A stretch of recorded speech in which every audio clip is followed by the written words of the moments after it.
السلام عليكم. عيدكم مبارك، عيد سعيد عليكم يا رب. شايفين الحلويات دي؟ انا مش مصدقه انا عملت الجمال ده. حلويات تحفه هتعجبكم قوي، ليها تكنيك معين لكن هتظبط في الاخر زي ما انتم شايفين بالظبط. ده عباره عن صبلي مغربي او جزائري. هيعجبكم قوي، نكهاته تحفه وتزيينه جميل وسهل، بس تحسوا ان هو جاهز يعني. انا ظاهره هدو، لو حابين تشوفوا الوصفه كملوا معايا. المقادير معانا 300 جرام من الزبدة، أي نوع زبدة تحبوه. معاه 3 بيضات، وكمان معلقة فانيليا، معلقة كبيرة، ومعلقة بيكنج باودر أو خميرة الحلويات. معاها معلقتين كاكاو، مفروض يكون فاتح بس أنا ما عنديش. ومعاها 150 جرام سكر ونص كوباية نشا. عشان مقداري مش كتير، طبعا دقيق على حسب ما أنا هشوف، بس هو خد مني تقريبا نص كيلو دقيق أو أكتر شوية. دقيق اللي هو بتاع الكيك. اول حاجة هنقول بسم الله وننزل الزبدة كانت في التلاجة، طلعتها كده ساعة يعني، فكت شوية. هنزل عليها الكوباية السكر اللي هي 150 جرام، اللي هي نص الزبدة بالظبط. تشوفوا الزبدة قد ايه وتجيبوا السكر نصها.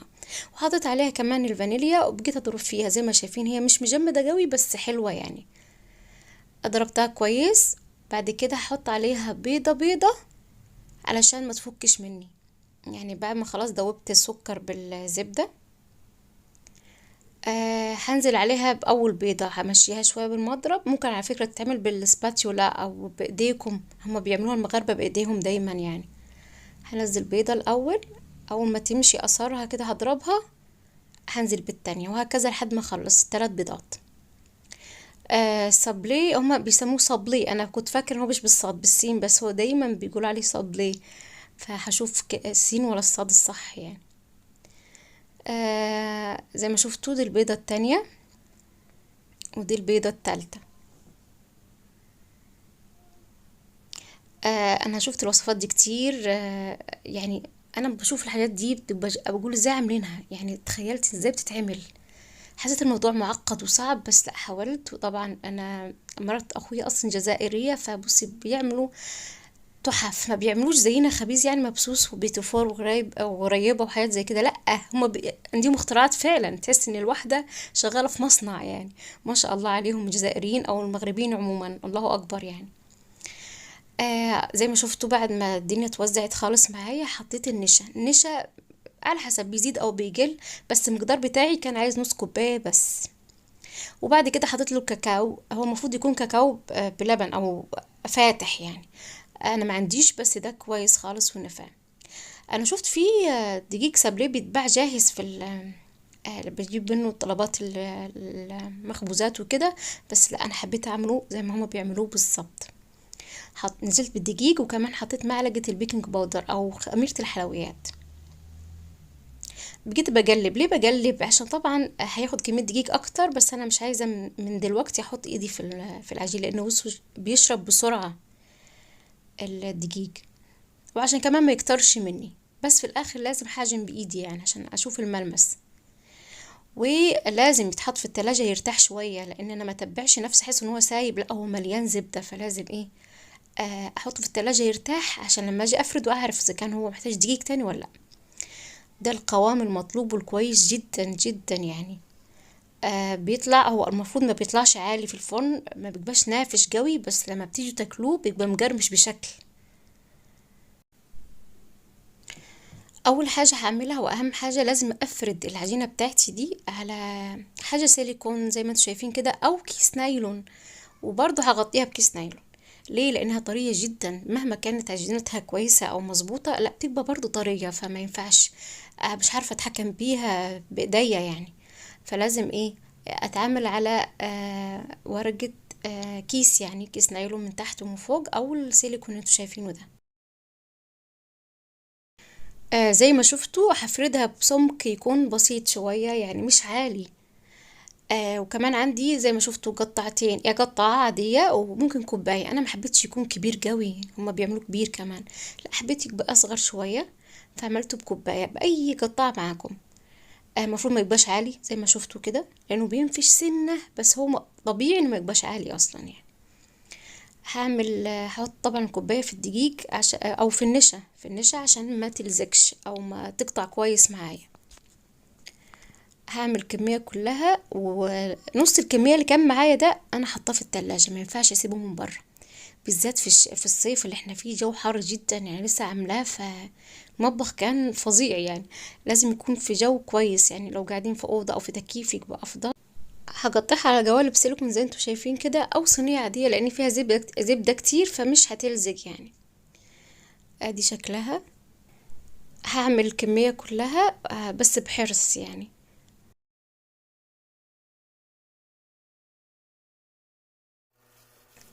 دي برضو اللي انا كنت مريحاها في التلاجة، هتلاقوا فردها بيجي احسن او تقطيعها متماسك اكتر. دي بس عشان قعدت شوية في التلاجة. للي ما يعرفنيش، انا زهرة هدو من اقصى الصعيد، دي قناتي لو انت اول مرة بتشوفيني وعجبك الفيديو، يا ريت ما تنسيش تديني لايك واشتراك في القناة، هكون سعيدة جدا.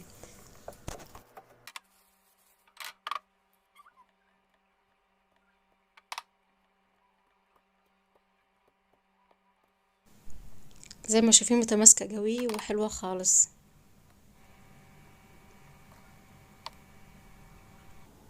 اهي. لازم تبقى برضو باين عليها مظهر السمن لان فيها سمن كتير. اهم نقطة برضو ان ما افضلش نعجن فيها، مش كل حاجة هتتبقى شوية اقعد اعجن فيها، لا انا هشيلها زي ما هي كده او في كيس واحطها في الفريزر لو انا مستعجلة عليها. لو مش مستعجلة عليها بحطها في التلاجة. شلتها يا دوب ما خدتش دقيقتين تلاتة بس اتمسكت شوية، ارجع اشتغل فيها تاني وهكرر نفس الخطوات. ده الشكل النهائي بعد ما عملتها. لسه هحطها في الفرن وهوريها لكم لما تطلع. كمان عملتها على لوح عادي زي ما شايفين كده او صاج عادي، نتيجة واحدة يعني. ادي الشكل النهائي تحفة، ما اقولكمش مقرمش ازاي، المفروض من تحت ما تكونش محمرة.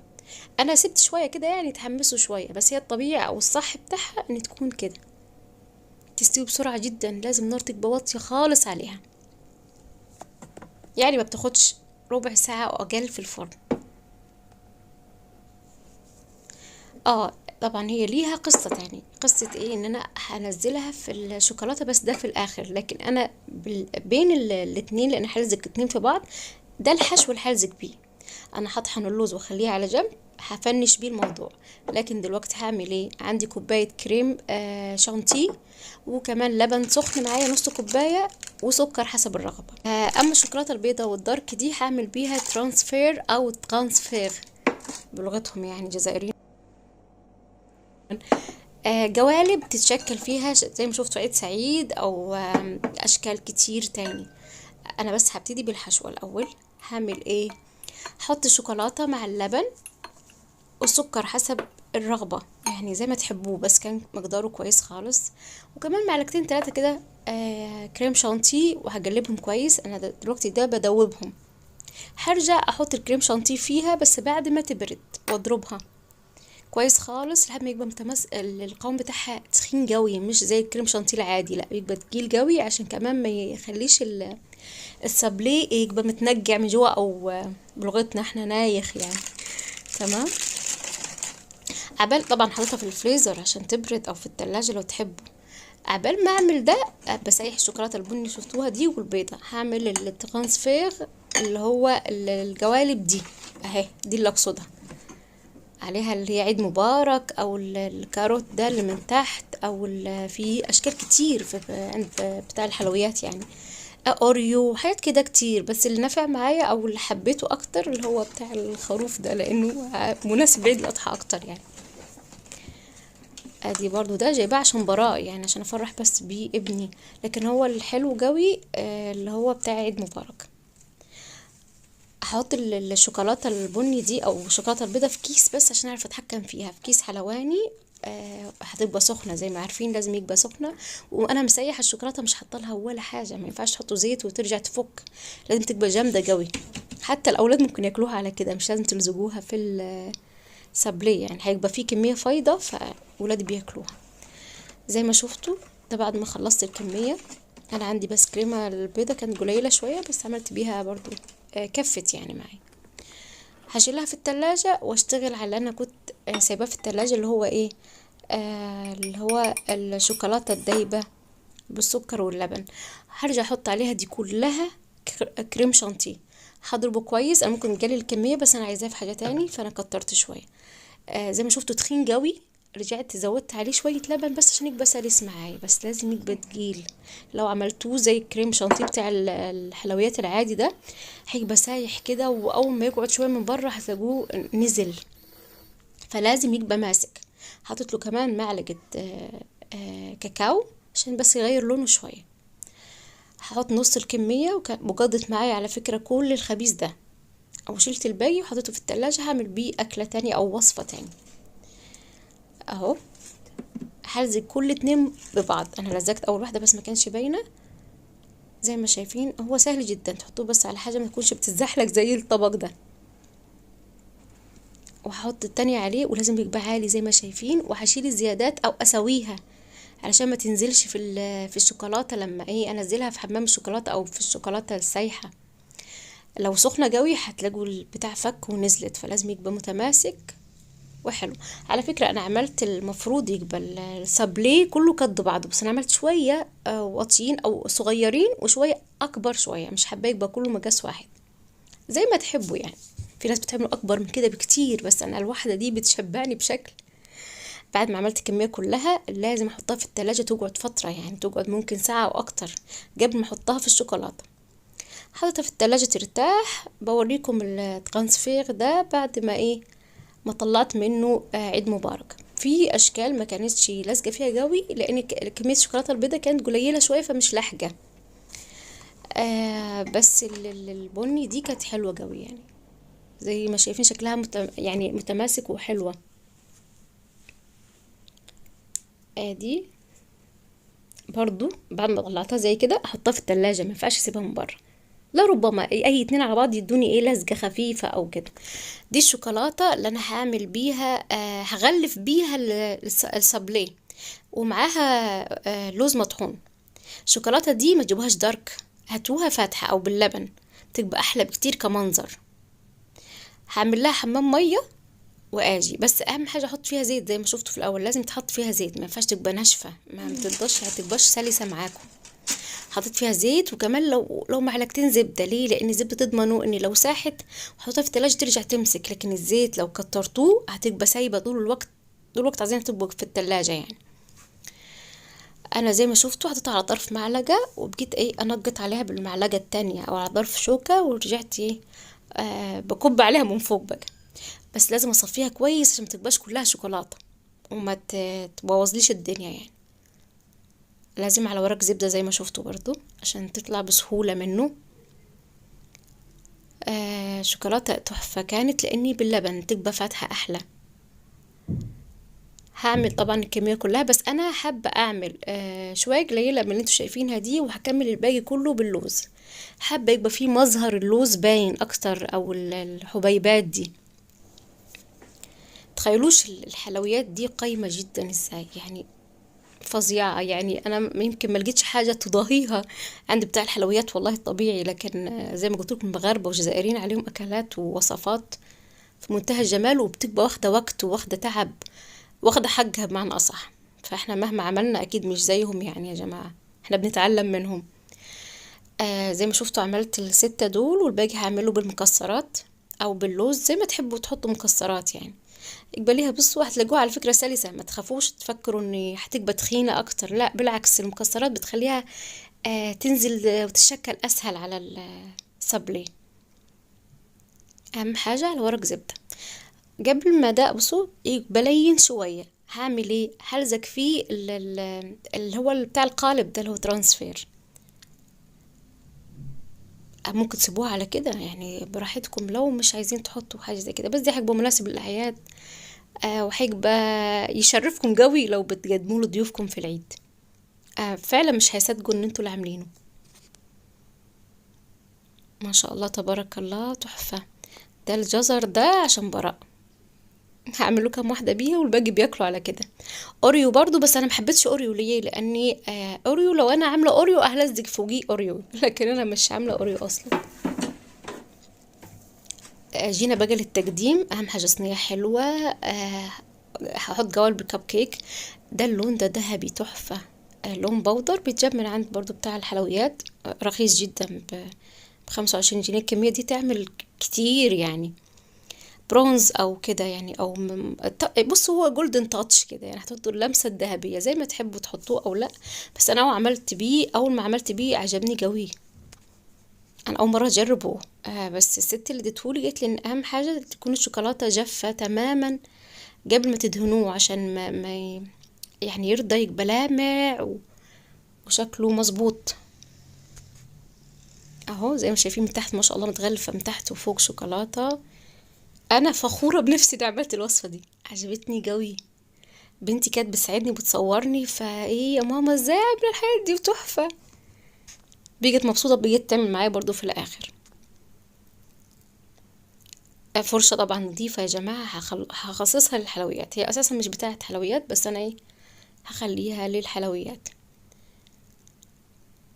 ودي برضو عيد مبارك تحفة. تخيلين الواحد هياكل ايه، حاجات ذهبي. دي حنين بقى ايه، قالت لي يا ماما زي ما عملتي اعمل معاكي. احط برضو حاجات او صابليه يكون سادة برضو، مش كله هيعوزه ذهبي كده. يا رب يكون الفيديو عجبكم وحسيته مفيد ليكم. انا متأكدة لو عملت الفيديو ده يعني بالخطوات اللي انا عملتها هيطلع ناجح زي ده واكتر. شاركوا اولادكم الفرحة وخليهم يزينوا معاكم. احنا اي نعم هو عيد اضحى وعيد لحمة، بس برضو انا ما بكترش في مخبوزات، بعمل حاجات بسيطة. فانا عملت المرة دي الوصفة دي وقلت كفى يعني، دي كفاية، انا مش هعمل جبية غريبة ولا حاجة تاني، دي كفاية فعلا. ما شاء الله تبارك الله. عيد مبارك وعيد سعيد، واجعلها سنة سعيدة وعيد سعيد يا رب علينا أجمعين، وارزقنا وإياكم بزيارة بيت الله الحرام عمرة وحجا، اللهم آمين يا رب. قبل الممات، اللهم آمين يا رب، ارزقنا وإياكم. طبعا المنظر ده لازم تشوفوه من جوه، أنا كنت ناسية يا جماعة، بس فتحت لكم أو دبحت لكم خروف ضحيت، عملت أضحية. جبت لكم واحدة وهفتحها لكم من جوه، هتعجبكم ان شاء الله قوي. ده الشكل التاني اللي هو من غير اي تزيين، بالحبيبات زي ما شايفين كده، شكله جميل برضو.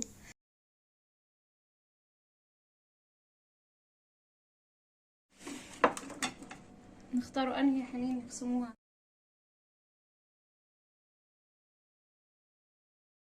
اخترنا لكم انا وحنين السبلية دي اللي فيها عيد مبارك. لازم اوريها لكم من جوه عاملة ازاي. اهو تفاصيل يا جماعة، التفاصيل كلها صح ما شاء الله مظبوطة. طعم يعني، واحدة بصوا والله بتشبع، واحدة كفاية فعلا. فيها شوكولاتة وفيها كريمة، فيها مكسرات، فيها السابلين نفسه هاشش من جوا، عارفين مش زي البسكوت، لا هاشش بكتير واحلى بكتير. بالهنا والشفا يا جماعة والله. اتمنى انتوا تدوقوا عمل ايديا دي. يلا كل سنة وانتم طيبين، واشوفكم يا رب على خير في وصفات تاني. عيد سعيد عليكم مقدما. ما تنسونيش بقى باللايك والاشتراك. طبعا حركات حنين دي اعملي قلب وعمليها، قلت لها اعمل علامة النصر اسهل، ما عرفاش يعني بنات بيعملوا ايه. يلا السلام عليكم ورحمة الله.